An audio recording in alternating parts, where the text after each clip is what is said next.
This segment of Delmarva Life is brought to you by Delaware Electric Cooperative.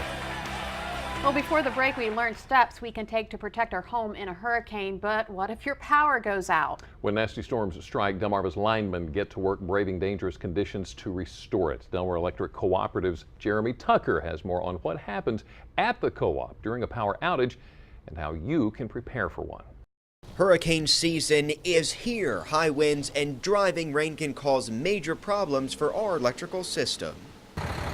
Delaware Electric Cooperative has invested millions of dollars in upgrading the electrical system over the past few years, but hard work can't prevent every outage, especially during a hurricane. Even though your cooperative has made millions of dollars of investments, it's no guarantee that your lights are going to stay on. Once Delaware Electric Cooperative members call our headquarters in Greenwood, our linemen get to work. During major outages, this room, DEC's dispatch center, serves as our center for operations. Employees here direct crews to locations where power lines are damaged, and co-op officials say you need to be prepared for any storm. You have to be ready for that, and you have to plan ahead of time. Keep extra food handy as part of an emergency kit. You should also stay away from damaged electrical equipment. And if you see something that's out of place, stay away from it. Wait for the professional to arrive on site and make sure that the area is safe for you and any emergency worker that might be around. Andrew says if a hurricane approaches Delmarva, you can be sure linemen will work as fast as they can to turn your lights back on. If you're a member of Delaware Electric Cooperative and you experience a power outage, you need to call immediately. Here's the number, 855-332-9090. Now, if you would like more information on Delaware Electric Cooperative, including a link to stay updated on any power outages, just go to delmarvalife.com and click on the show tab. And the unsung heroes are out there Yes. putting the power back on. And if the power does go out, you may want to consider a generator to keep the power running. And you'll want to do it before the storm hits. Up next, we'll learn what it takes to have a generator installed at our home, and we'll find out how it actually works.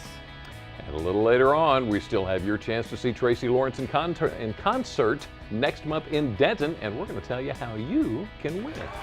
But first, we've been talking about hurricane preparedness and safety this afternoon. When natural disasters occur, many of us donate to charitable organizations, and in this week's Dollars and Cents tip from Sussex County Federal Credit Union, we find out how to make sure our money is going exactly where we think it is. Here's Deb with more. On behalf of Sussex County Federal Credit Union, I'm Debbie Jewell with this week's Dollars and Cents tip. Making the decision to support a charitable organization is a noble reflection of the goodwill that's found in people. To make sure that your funds are being dispersed appropriately and applied directly to the cause of your choice, there are a few rules of thumb to follow. First, thoroughly research the charitable organization. Determine, are they local or national? Second, be aware of how the donated funds are distributed. Will the money remain in your local community, or will it be dispersed at a national level? Third, find out if 100% of the funds go directly to the organization, or are they distributed amongst different areas or departments of the organization. Fourth, is your donation tax deductible? If it is, how should you expect to receive your receipts? And fifth, identify the causes and initiatives that mean the most to you, and cater your generous efforts there. For example, organizations such as the Delaware Breast Cancer Coalition is a local, not-for-profit organization that provides services, education, and resources to local breast cancer patients, survivors, and their families.